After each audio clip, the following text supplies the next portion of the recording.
Good morning, good afternoon, good evening to all. And thank you, Nick, for your kind words this morning in your opening remarks. It's always a real pleasure to partner with you and to participate in your events. For many non-state actors, the first and sometimes the hardest step is actually to commit to net zero, to get, in the case of corporates, to get top management and the board, on board. But once that's done, comes the time to descend, to go one level down. It's the time to start getting granular, to define the how they're going to meet that overall net zero target. And this is exactly what this panel is going to concentrate on. The how. We will cover 4 areas. These are setting the targets, the use of voluntary credits, the creation of a transition plan, and then regulating transition plans. We understand that the issue, the transition plans, the tools, the criteria, it's a much more comprehensive theme. But because we have limited times on one hand, but also because some of the other issues have been covered already or will be covered in the next sessions, we're going to concentrate on those 4. For example, we heard this morning Bill talking about our recommendations on the phasing out of fossil fuels. Now, to help us navigate through these 4 areas, we have an excellent lineup. First, Sacha Sadan, Director for ESG at the UK Financial Conduct Authority. Welcome, Sacha. Then hello. Secondly, hello, Nathan Fabian, Chief Responsible Investment Officers at the UN Principles of Responsible Investment and Chair of the EU Platform Sustainable Finance. Good morning, Nathan. Great to chair you for once. Hi, Helena. Hi, everyone.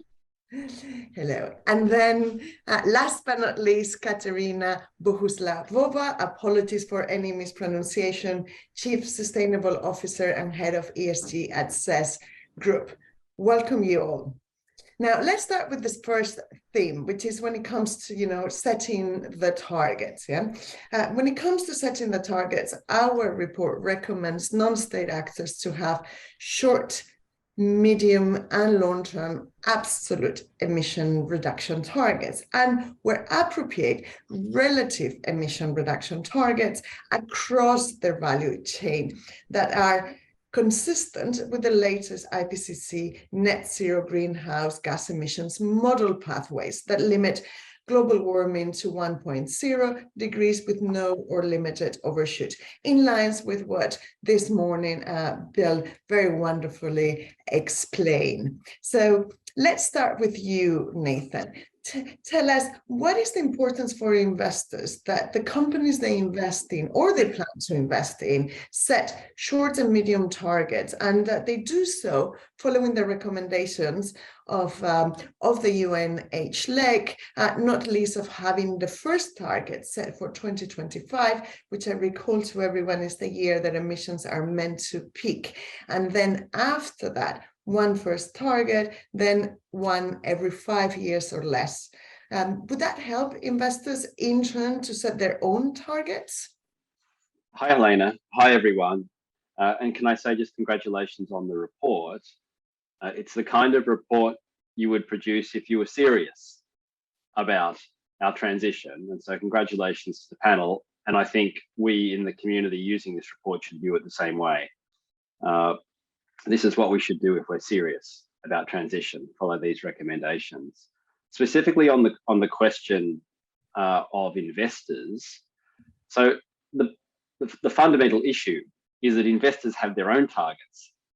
Investors have their own obligations to transition.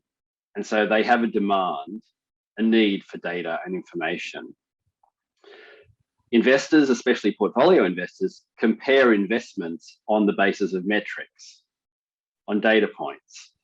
Companies know this, and companies' plans to reduce emissions via targets are an essential data point to help an investor do their job today and fulfill their duties.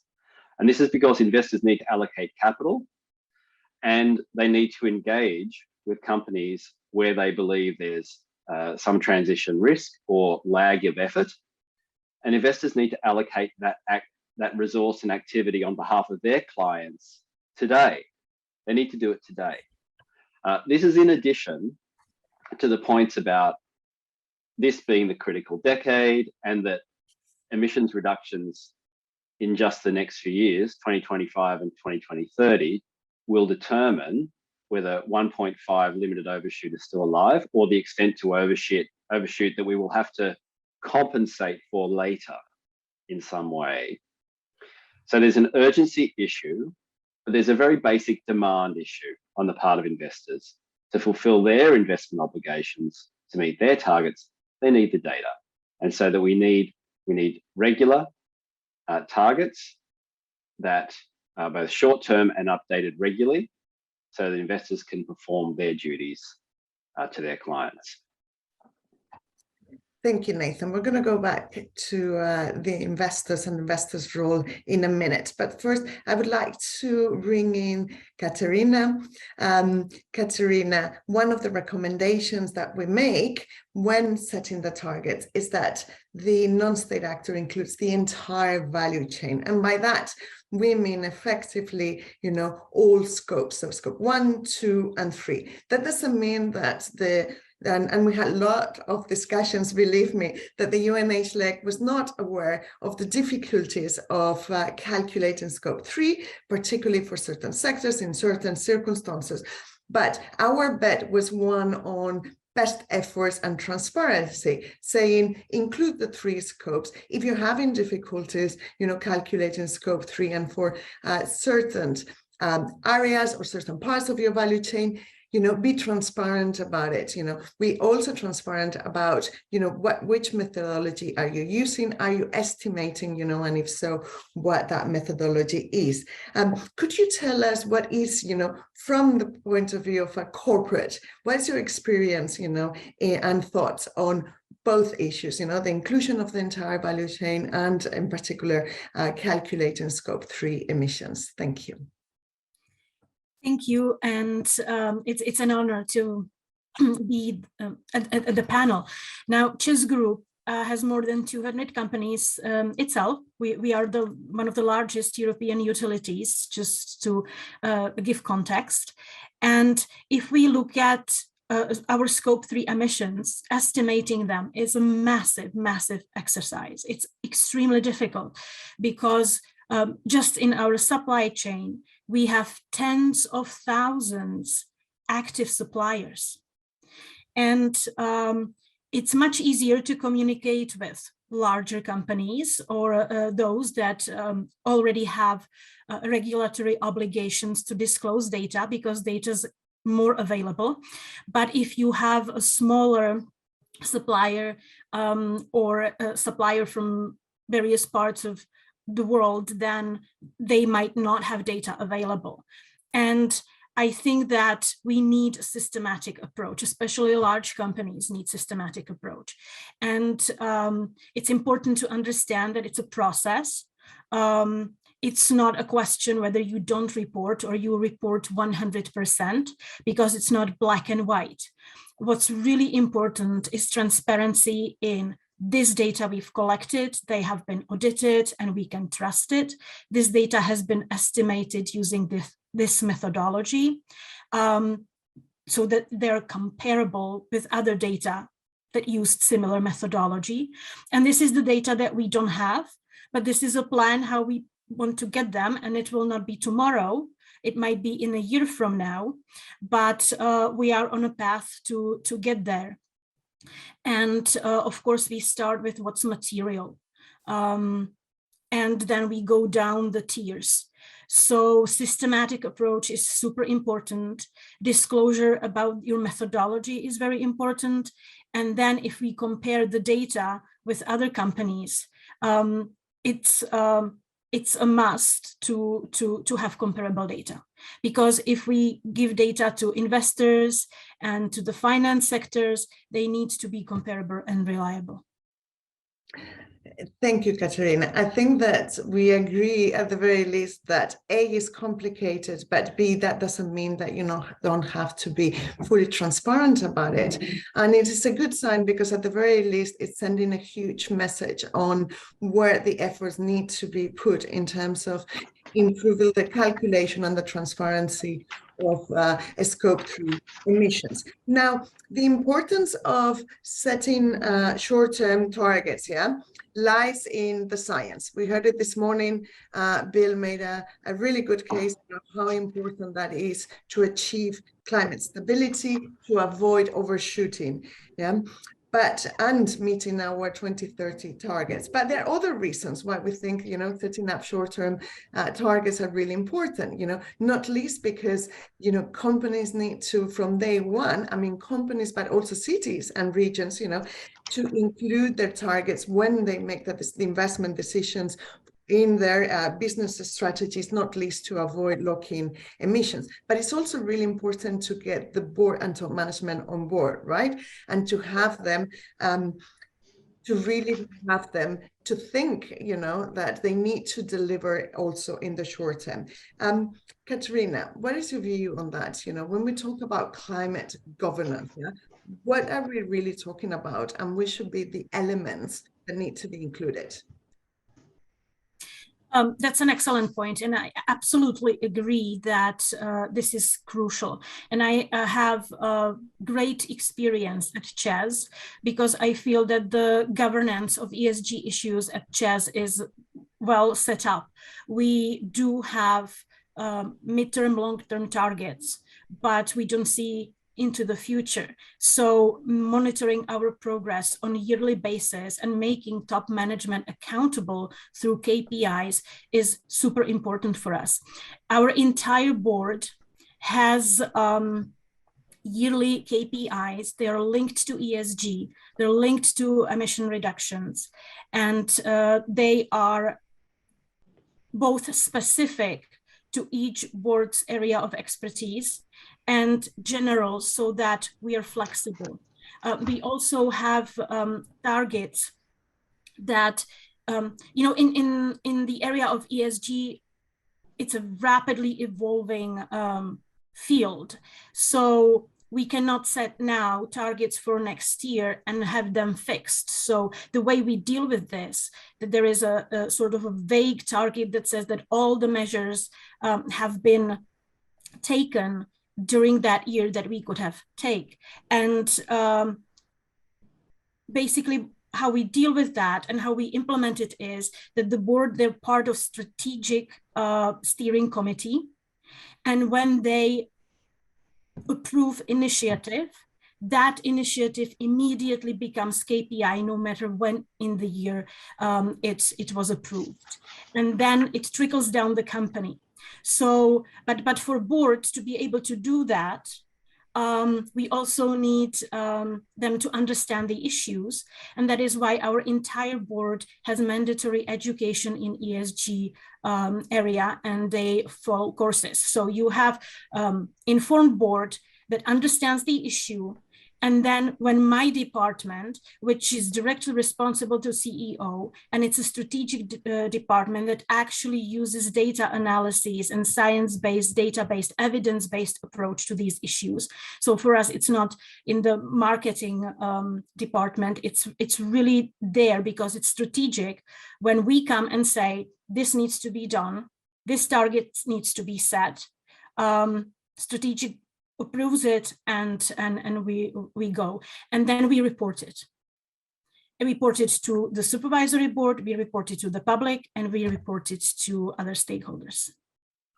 Thank you, Kateřina. If you allow me to change the saying, I would say that we need to be careful that the forest doesn't allow us not to identify the rotten trees. And sometimes in the world of the ESG, we find that where, because we, for example, remuneration is linked to overall ESG targets, then we don't see exactly how the different elements, are actually influencing remuneration. So one of and this is a personal view of the recommendations, will be that the breakdown needs to be very, very clear, and needs, and in particular when it comes to transition plans and targets, we need to see exactly what is the link with the achievement of the short-term targets. But moving to Sacha, good morning, Sacha.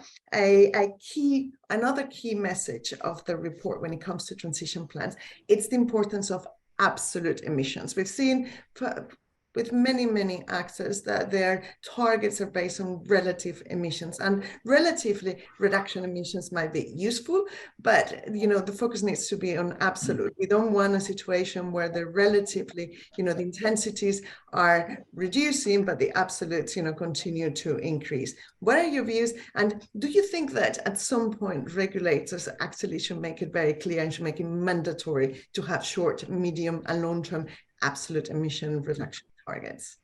Good morning or good afternoon for some of you.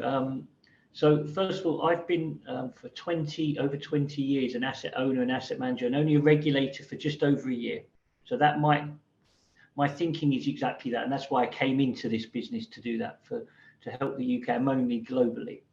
So my old boss a long time ago, when I was an active fund manager trying to outperform an index, like people do in all of these sorts of words in investments, said to me a long time ago, you can't eat relative food, because you might be excited that you outperformed an index that went down 26% one year, and you think you only went down 23%, but that's not very good for people who are trying to worry about their pension or their savings. So of course, so I tried to give you a little bit longer answer. Yes, absolute emissions are very important. And I fully agree that it's whole economy progress that needs to be done. And that's why loads of things we can talk about on this call, but I don't want to just exclude things and say my emissions have gone down, but I haven't actually changed anything in the real world. I've just taken out 7 coal assets from my portfolio, but they're still pumping it out.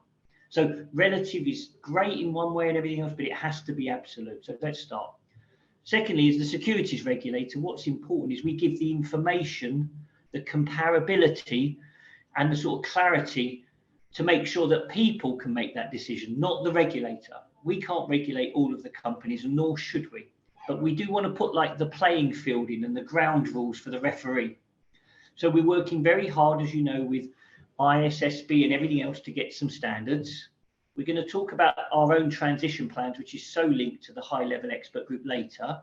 But yes, we will be making sure that corporates are putting transition plans out there. We will not want any more, and very soon we will not want any corporate in the UK to be able to say, I'm going net zero, without having a detailed plan. The problem at the moment, as we know, is these plans are all over the place. Someone's plan in the same sector is very different to another. So we need that consistency. And they are also using different metrics. But I do think, Helena, we need to make sure at the beginning we give safe harbour, because it's very difficult, as Kateřina has eloquently said, it's very difficult to have all the numbers at the moment. We don't have that. So we've got to do this at scale. So we will ask large companies first. We will also ask large companies to explain why, quite rightly, that they might only have 30% of their scope 3 emissions this year, but next year they'll have 50% and have targets. And we will ask smaller companies at a later time. So I think that's quite important. But we are absolutely committed to making sure that people have those reductions in place. One of the things we'll talk about maybe later is we will want these plans to eventually be voted on, so people can start giving their opinions on whether they think they are believable, actual, and as good as their rivals. So a little bit of relativity there, but hopefully that's helpful. Very helpful. Thank you, Sacha. You're absolutely right. We'll talk about the details on transition plans and the fantastic work that the UK Task Force on Transition Plan has done. But I wanted to highlight how important it is for the immediate or near future, I should say, the ISSB reporting requirements, because hopefully it would help to get those emissions out there, to have much better data on scope 1 and scope 3, you know, and can help companies such as Kateřina's, you know, to calculate their scope 3. But moving into our another of our themes, the second theme, and the reason why I use I included the use of voluntary credits in this discussion is because it was probably the #1 issue that we discussed the most within the group. And it is a very, very, shall I say, topical and fashionable issue. Let me very quickly summarize to you our position on voluntary, and I highlight voluntary carbon credits, which in my opinion, is threefold. First and foremost, we say non-state actors must prioritize the urgent need to really reduce significantly, you know, their emissions. We already talked about absolute emissions across the value chain. And this leads to point number 2, which is therefore any use of carbon credits needs to be complementary, on top of, instead of, you know, and not instead of. And, you know, a consequence or corollary of that is that they need to report that separately. They need to be very clear when they have been offsetting, and, you know, carbon credits cannot be used to achieve their interim targets.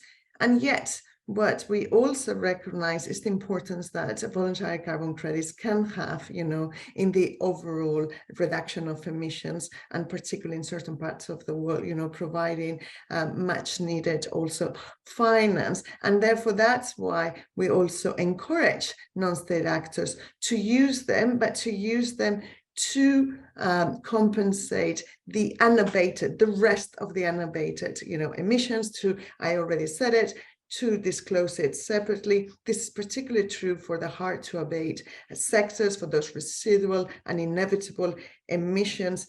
And last but not least, you know, voluntary carbon credits need to ensure high integrity and high quality, and that at the very least means additionality and permanence, as Malango just explained in the previous session.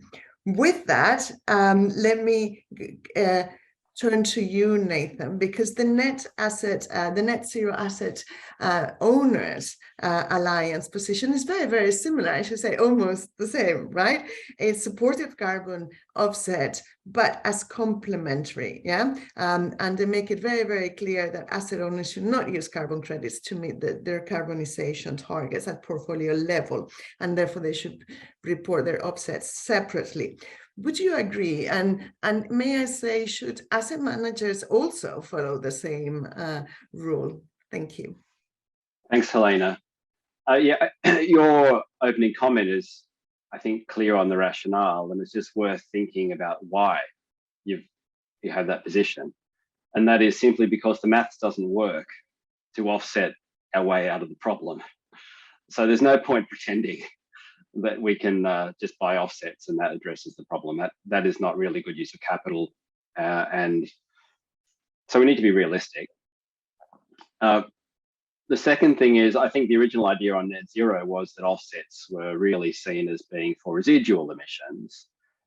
And therein lies the key question: what's too hard to abate, or what's residual? And I can share an insight. When we did the taxonomy work in the EU, we had a technology availability scale. And essentially, if a technology was available, regardless of the cost, it was considered to be in play as an option for actual abatement in the industrial or economic activity. I think we've got to avoid this idea that I don't want to be the first mover as a company to invest CapEx in an emerging technology or a step change in my emissions profile. I'm just going to sit back and wait. So we need to have a fairly high threshold on when emissions generally are residual. And if technology is available and it can be used by business, investors want to see the plan, basically the CapEx plan to get there. But I'll just add a little bit more on the thinking here from an investor's perspective. Obviously, an investor sets an emissions target consistent with 1.5 because they want to see changes in the real economy, especially if they're diversified investors. So they need to see the underlying investees' transition pathways, adjusting their actual balance sheet, their actual emissions profile, to understand if that company has a sustainable business model.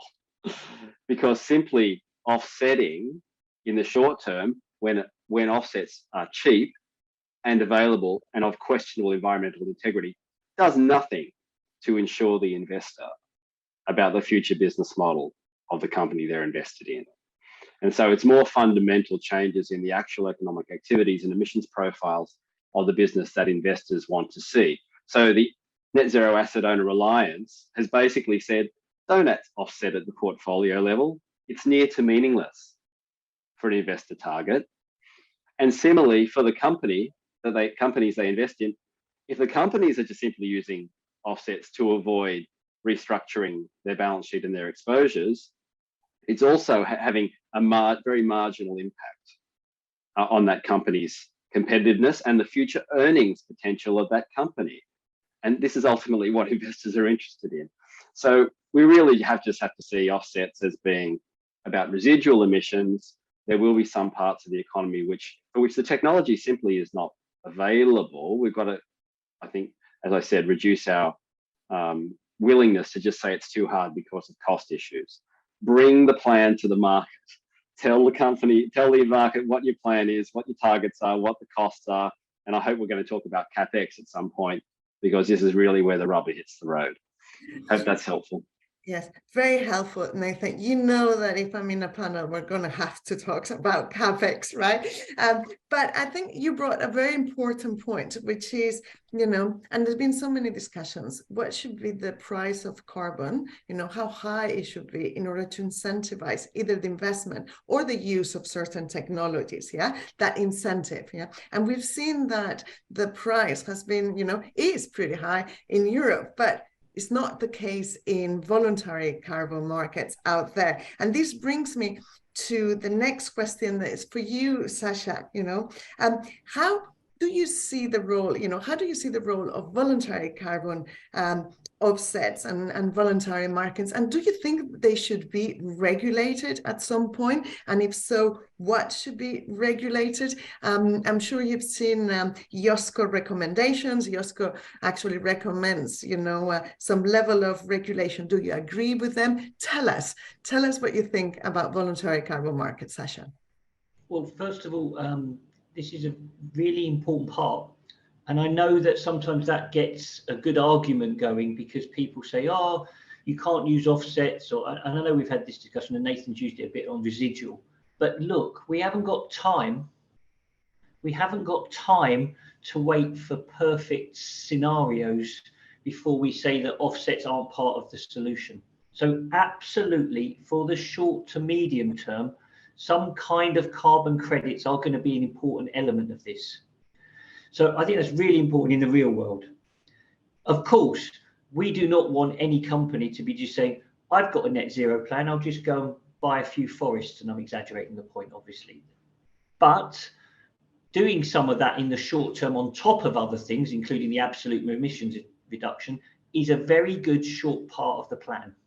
And so I think it's all right. But there's a few problems on there. And we at the FCA have worked very hard with IOSCO to help on this. And in fact, I was with the CFTC, because it was the commodities side from the US, to make sure we start getting some things which are really important. So this is the first things that are really important. Issuance. We need to make sure that, they're not double counting, that people are doing this and people can trust these markets, because there has been a bit of a wild west in this area. Do they even exist? Is it someone else's credits? Have you already double counted them?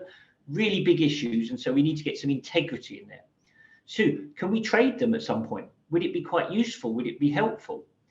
And through, how are they being used in the real world of transition rather than just being not there? So we as a regulator are trying to help, as an example, for the Net Zero Asset Owners Alliance, we're trying to help pension funds be able to start investing some of the pension fund money in their own long-term infrastructure products that might be offsetting. Actually make some money out of some offsetting possibilities that other firms might need to use to help them in harder to abate sectors.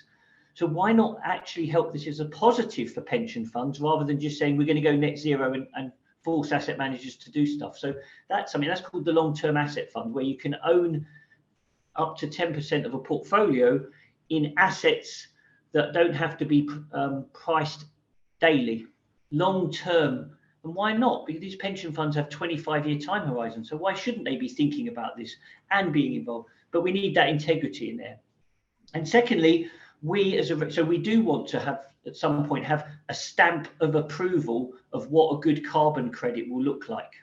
And I think that's really important for all of us, because it will help expand the market. And I don't mind expanding the market. Of course, it's not the play, and we know what else we have to do. But certainly, as I said, for the next 10 years, this has got to be a growth area, and it should be. Secondly, we have to, and we're already doing this, there are wonderful hedge funds out there that I've seen who are shorting Shell, Royal Dutch Shell, and then saying that they're offsetting because they're shorting Shell's carbon emissions by being underweight, or it's ridiculous. And we need to stop this kind of behavior. And we've been talking to our US regulator friends as well on this sort of stuff. So we've got to clean the market out and make sure people are using the right things when they say offset. And offsetting is not the same as being underweight, but only owning 2% of your portfolio in a 4% company. So again, this is where we as a regulator can do the clarity. Stamp of approval, which we think is coming soon, which needs to happen, traded markets, and stop the bad actors trying to use this market. But it's a very important part of it, absolutely. Yeah. Thank you, Sacha. I'm getting a little bit the sense, a little bit as in our previous discussions, that we are all agreeing on the need for, on one hand, high integrity, but also that it is a complementary approach of setting, but it has some value. But first, we need to ensure that integrity, meaning in a very, very broad sense, is ensure, and that we are very transparent, so it's something that is done additionally. Kateřina, bring us to the real world, the world of the corporates, and tell us, the extent to which you use voluntary carbon credits, so any credits outside of the EU ETS, of course, and could you tell us your experience, what do you think, that they should, how could we achieve that integrity? What needs to change, if anything? Thank you. Thank you. So this is very specific for energy sector, and we as a company and as a country in the past have been heavily reliant on fossil fuels. So decarbonization is a huge topic, and it's a massive exercise for not just the company but the country, because we need to be self-sufficient, we need to provide reliable, secure supply to our customers, and energy is part of critical infrastructure. So with that in mind, our transition plans clearly cannot use any offsets. We need to decarbonize the physical emissions that we have. We need to move from fossil fuel to renewables and to clean energy. And we have a transition plan that wants to do that. We have targets for 25 that are specific, they're measurable, they're public. We have targets for 2030, and that will include coal exit and building massive amount of renewables. Also, part of our energy mix is nuclear. So in that big picture, there is no room for voluntary carbon credits, because there's just the scale of that does not compare. Having said, and also there is a reputational risk for energy company. Anything that would suggest that we're still emitting and buying it off with something else, some other instrument, we have to be really careful. So I would agree with you all that the high integrity of such tools is absolute must before we consider that. But having said that, I mentioned we have over 200 companies in the group. Some of these companies are quite small. We had a small company called Invent Capital that actually reached carbon neutrality in 2021. And they do use voluntary carbon credits to be there, because there is a point where you can no longer reduce your physical emissions, because that would mean stop breathing. So that's actually where we are open to using it, with smaller companies that are very close to reaching net neutrality using high integrity tools. So the big decarbonization transition plan as a whole from the top, no way, but from the bottom, encouraging the smaller companies and using their experience to inspire other companies once we reach or once we get close to the net neutrality, climate net zero neutrality, then it makes sense. Excellent. Thank you, Kateřina.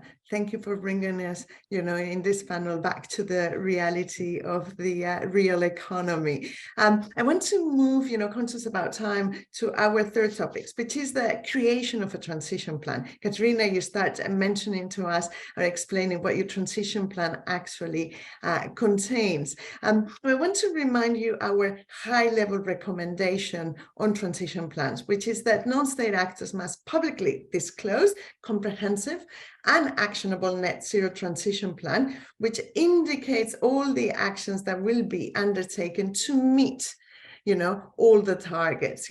But it also makes a point, and it makes it or highlights the importance of alignment, of consistency in terms of the target set with the governance, the incentive structures, the capital expenditures, those investments, the research and development, the skills and human resource development, and with the public advocacy, all of that, in the support, while also supporting a just transitions.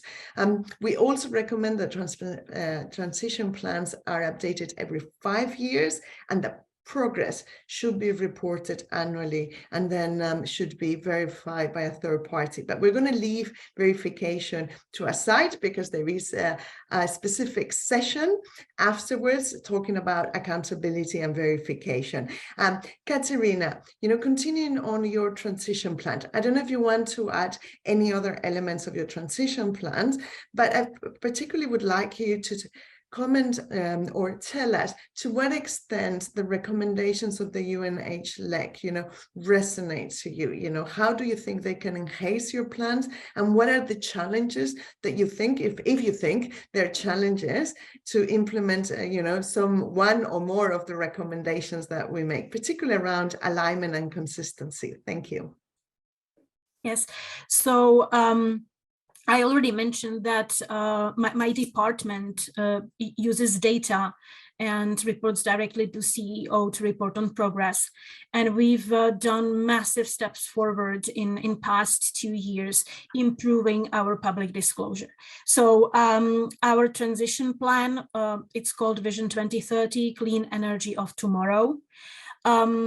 What I'm very proud of is that it actually has 3 pillars, ESG, and we consider them as intertwined. They influence each other. So basically, if I tell you that decarbonization in itself is not a problem, because we could simply stop producing and then decarbonize, then it's really easy. But that would jeopardize the social, the S, that would not be part of just transition. So the social aspect of the transition is very important for us, because we want to minimize negative effects on socially vulnerable groups, and we do not want to jeopardize the supply of electricity, and energy in general. So, but we believe in something that's measurable, that's verifiable. We started using more standards so that we get aligned as much as we can. We're definitely reporting in line with EU taxonomy, which provides information to investors on our investments, and we're now, and we've also had our report for the first time audited, which right now is not mandatory. We launched websites specifically designed for rating agencies and investment sector, where they can find data easily. We plan to put more data as soon as we have it. There is a data tool when you can look at specific parameter and see the trend for the past 3 years because the data has been verified. We're going to provide historical data so that there can be benchmarking as soon as we go through them and see their quality. And that's actually what we perceive as the most important thing. Disclosure, transparency, ease of use. It has to be user-friendly. You cannot search for a piece of data for half an hour. That simply does not work. So I think in that area, we're doing really a lot, and we're very prepared for what's coming in legislation in the EU. We actually welcome the legislation in the sense and recommendations that you provide in the sense that they level the playing field, that they make comparable data, you know, that nobody can greenwash as easily anymore. And despite this progress, we're not 100% perfect. So there are definitely improvements that we can make, and we're analyzing it, and we're going to implement that in the next reporting round. And we're also thinking about making those reports on more frequent basis than just annually. This transparency also includes things that don't go the right way. I mean, we've seen some external shocks in the past years, and it's really important to be honest about that and say, okay, this was a hurdle, and we didn't reach the targets as perfectly as we planned, but we have a plan B. We know what the cause is, and we're moving forward. It's not going to be a straight line. And I think that honesty and transparency is our biggest ally in that, because that allows for accountability, and it also shows that even the sector that has a lot of effort to put into decarbonization can do it well and transparently and reliably, and will be using the recommendations to improve that, although I believe we're at very, very good level. Thank you, Kateřina. One of the things you mentioned is that you are reporting on the taxonomy. And just to recall everyone that the taxonomy, the report of the taxonomy is not only in terms of revenues, alignment, although this year was eligibility, but also it includes CapEx alignment. And the reason why I'm saying this is because I want to bring the importance of CapEx, of investments, if it is in the case of a city or a region. Yeah, Nathan, you mentioned it before. Of course, we're going to talk about CapEx, and let me bring it in now, because I believe that there is no better way to prove that a company is walking the talk than having their CapEx aligned with the 1.5 objective. Now, in those regions where they have a green taxonomy, which is the case in the EU, which the taxonomy in turn is aligned with 1.5 degrees to those pathways, the model pathways that Bill was talking about this morning, then what better way, you know, to prove it than to report your CapEx alignment with the taxonomy. Now, very interesting, I don't know if you heard this morning, but Paul Tonk, you know, was mentioning a little bit about the history of the EU, the short history of the EU development of the sustainable finance regulatory framework, and said, look, at the very beginning, the HLEC, the EU HLEC, in which you were part, and Nathan, was thinking very much about being green and not so much about becoming green. And we forget that actually CapEx was included later on. And I would argue that by including and making mandatory CapEx reporting, you know, the taxonomy already starts moving into the inclusion of becoming green. Now, Nathan, what are your views on this, on CapEx, on what companies need to disclose in terms of their CapEx alignment, whether it's with 1.5, the taxonomy, and the importance of CapEx plans? Thanks, Helena. The important thing about CapEx is that it has the effect of putting a transition plan into practice. It brings targets to life. It tells us about the company's pathway. And so it really is an essential piece of information for the market to have. going back to my comment earlier on offsets, I think investors are most interested in the balance sheet and how it's configured in future, where the earnings will come from, where the costs will be. And just as emissions intensive assets must have a runoff plan, the rest of the balance sheet needs to have a transition goal alignment plan. And this is what CapEx achieves for you, CapEx spending. And so in the taxonomy work, once we reflected on just how little of the economy meets the targets today, CapEx reporting was one of the main transition tools that currently exists in the existing regulatory obligations. So being able to describe your CapEx that is intended to meet the taxonomy performance criteria can be claimed as a sustainable investment.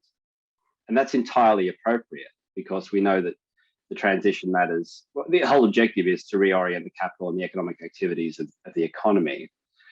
So I know that this raises questions for business about competitiveness and forward-looking disclosures, and there's always been some anxiety about this. Maybe Sacha has a view, but I think the point is that when you're basing your plans off public goals for economies and transition targets that you set, it is only reasonable to be able to describe how you will manage your balance sheet and your capital on a forward-looking basis. Now, this doesn't require companies to say which piece of kit, in which facility, on which date, at what cost, but being able to describe the intentions on CapEx planning, I think, is really essential. And now there are these benefits. You can take it to market and raise sustainable capital off the back of these plans. So we think this is a coherent approach, and really it's essential to enable the transition. Absolutely. And shall I add that it gives that information, year after year, gives the necessary confidence to investors that a company is actually walking the talk, and that they are meeting their targets, and the transition plan is going according to plan.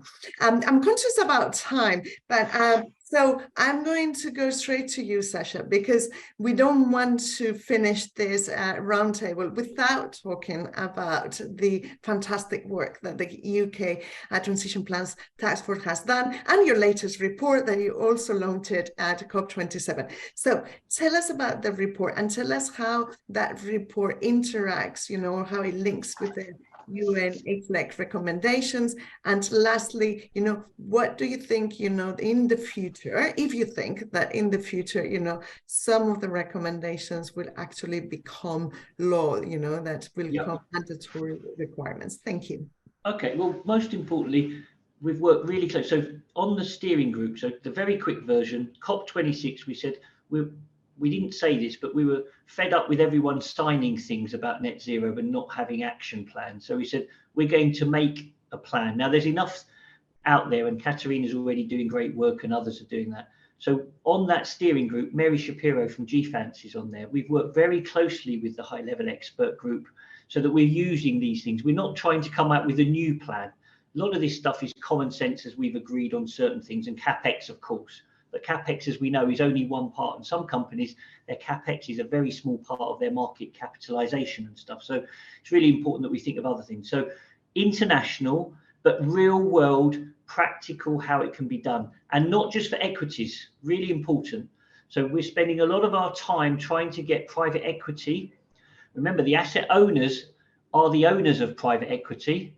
They can definitely push. And I think it's a really important point that I'd like to make here, that we try and get everyone to be doing this, not just publicly listed companies around the world, because they do feel sometimes a little bit hard done by that everyone's asking them to do more and more and more and more. So it's really important on that.